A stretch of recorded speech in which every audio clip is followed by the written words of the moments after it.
There's a million and one ways to actually fast, and all of them can actually get you to lose weight. Starting from one extreme, eating every 2 hours, which is basically zero fasting whatsoever, all the way to another further extreme, which is eating every 2 days, which is what I did at the peak of my fasting. What was your schedule like?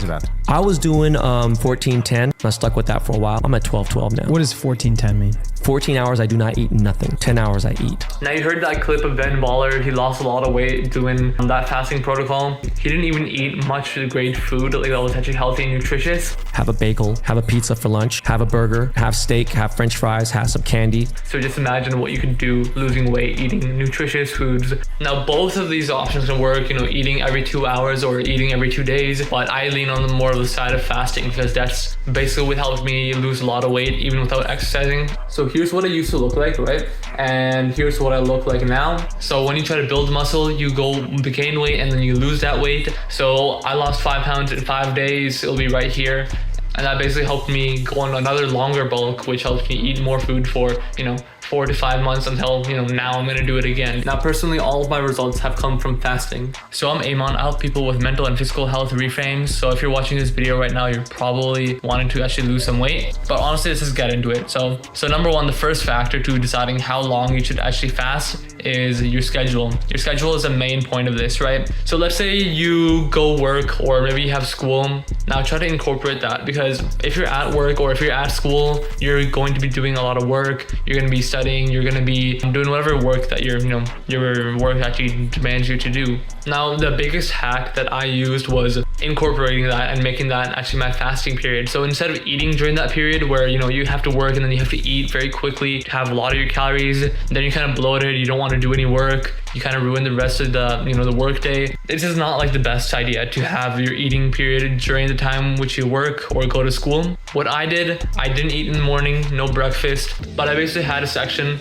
of the day where I wouldn't eat all the way up until around 4 p.m. And at 4 p.m. onwards, that's when I would actually start eating. And then up until a couple hours before bed, so maybe 6 p.m. or 7 p.m., that's when I completely stopped eating. And that lost me a lot of my weight. Now for gym goers, you're trying to build muscle. You want to get the most amount of muscle, the most amount of calories in that you can, bulk up, get that calories and then cut the back down to lose that weight that you got so you can see those muscles, right? If you want to maximize your gains and also intermittent fasting benefit, just fast from carbs and fat instead of everything. So for anyone else, you want to be fasting from calories, which is basically just don't eat anything at all. So anything above 25 calories will break a fast. So if there's some sort of a flavored drink that has 10 calories for the bottle, you can drink that, that's fine. But if it's 25 calories or above, that's when it's gonna break a fast. And you're gonna lose the benefit from intermittent fasting. Now obviously for weight loss, you just wanna be not eating, because the fat that you have on your body, that's gonna be more than enough actual fuel and energy for you to keep you going on throughout the day. The second point is longer is better.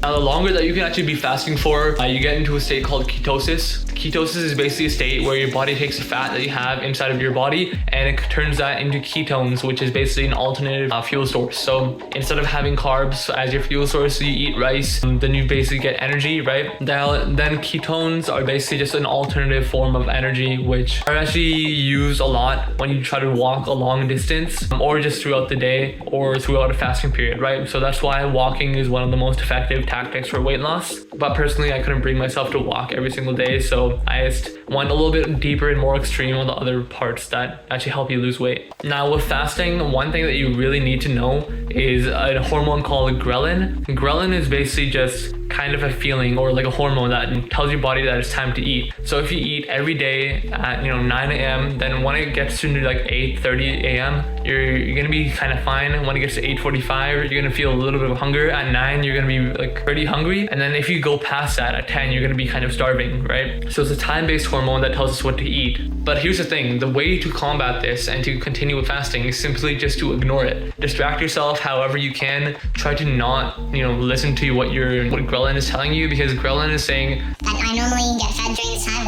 Why am I not getting fed? Is there a famine going on? Right? Ghrelin is just trying to keep you alive. Now today, you're probably not going through a famine, so Obviously, you don't really need to listen to ghrelin whatsoever, but it's simply a routine-based thing. So if you make your routine to fast every single day, ghrelin is gonna start to go away and you're not gonna be feeling any symptoms of I have to eat, I'm starving. you're not gonna feel that anymore. So remember, whenever you're fasting, ghrelin is simply just a feeling and a hormone. It doesn't mean that you actually have to eat. When you hear your stomach start to growl and you feel the signs that you're kind of being a little bit lightheaded, you can't really think properly, then at that point, that's when you probably need to actually eat. But then the third point, which is probably one of the most important points, is that you don't start fasting to a point where you eat every 2 days. That's not how you start fasting. The way you start fasting is by extending the amount of time that you fast for a little bit by time. So maybe you eat breakfast every day at 8 a.m. Maybe today you'll pack it and eat it when you're at work or at school at 9 a.m.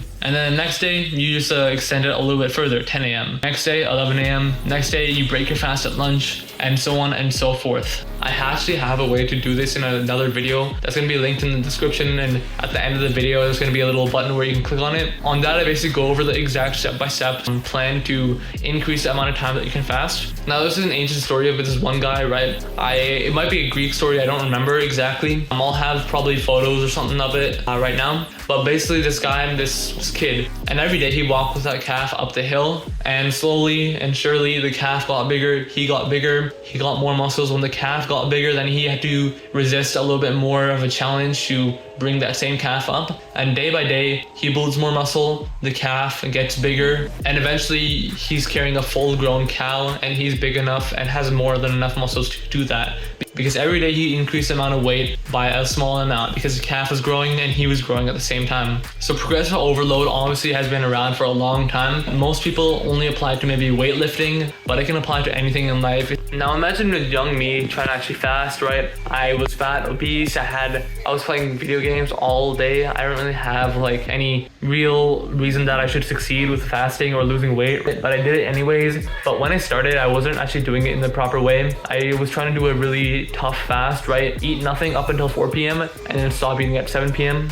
And once I actually managed to do that, I was just going through the whole day in agony trying to actually, make it up until 4 p.m. And then when it hit 4 p.m., I started eating ice cream, junk food, chips, whatever, right? That probably reversed more of the effects than I actually, more of the benefits that I actually got from intermittent fasting. And obviously, when I was starting, I definitely didn't stick to the plan at all, because I was trying to follow the plan that was almost impossible for me to actually do every single day. I wasn't following the hard plan that was okay for me to do every day. I was trying to do the impossible plan for one day and trying to do that every day, but obviously it doesn't really work with that. It's like a beginner who goes to the gym for the first time and wants to, bench 200 pounds, right? Or squat like 300 pounds. If they have no muscle and they've never done it before, they can't do it. They're probably gonna hurt themselves, right? It's the same thing with this. If you've never done it before and you're not really clued in on what ghrelin feels like in your body, what it feels like to feel hungry and not eat, then you're gonna struggle with it. And I struggle with it a lot. So what I realized, instead of just trying to cut out all of the junk food and trying to fast, what I would do instead of just eating less junk food and trying to do that 20-hour fast, I just ate junk food instead, but instead I just ate less and then I fasted a little bit more. So what I would have done is probably eat like half a bag of chips when I come home, and that's my fast broken. But instead what I did when I started, I'd try to do as much of a fast as I could, and instead of eating a half a bag of chips, I'd eat a bowl instead. Obviously it's still bad for my health, it's not good at all, but it's improvement. All we're looking for is improvement, and from that point we can keep on improving and get to a point where we're almost fully clean with our diet, and it's going to be kind of extreme to normal people. And on top of that, I would have that bowl of chips, I would have an apple as well, maybe a banana. I'd include good foods into my diet, and then I'd also reduce the amount of junk food that I have, or keep it somewhat similar. And then eventually, I'd skip that breakfast, I'd eat lunch and dinner. Eventually I'd skip that lunch, eat dinner, and then I'd realize if I eat junk food, I can't eat as many calories of good food. So what I decided to do was just cut out the junk food, because logically it made more sense to eat more, like a lot more healthy food instead of just a tiny bit of junk food, and they both add up to the same amount of calories. And then slowly that junk food went away, and then the healthy food came up. The fasting period got longer and longer, and then eventually I moved to eating once every other day when I completely forgot to eat dinner one day. Now, if you like this kind of story of like what I actually did to start fasting and how it worked out for me, like obviously you can see the results, right? I'm here now and I can help you with your journey as well, completely free. But click somewhere on the screen. This is the exact step-by-step plan that I followed to start implementing fasting into my life. And you can take the protocol or like the idea of progressive overload from this video and keep that in mind when you watch that video. So click on that video, it'll be somewhere on screen. It's a step-by-step guide to actually start fasting. Yeah, so just click on that video somewhere around here in the description as well. I'll see you on that video, and remember, this is what hard feels like.